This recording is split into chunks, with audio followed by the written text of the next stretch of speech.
Jom dengarkan 7 nasihat pencegahan buli dan gangguan seksual.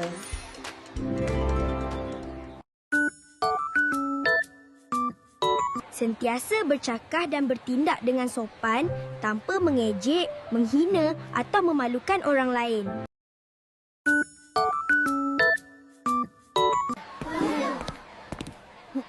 Jangan sakiti rakan, sama ada secara fizikal atau mental.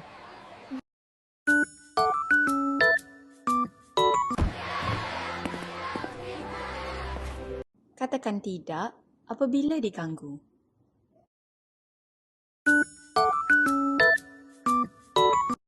Jika kawan dibuli, jangan berdiam diri. Bantu mereka atau dapatkan bantuan.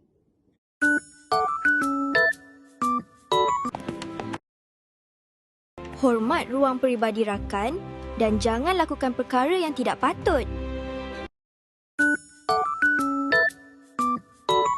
Jangan sebarkan gambar, video atau mesej yang boleh menjatuhkan maruah orang lain.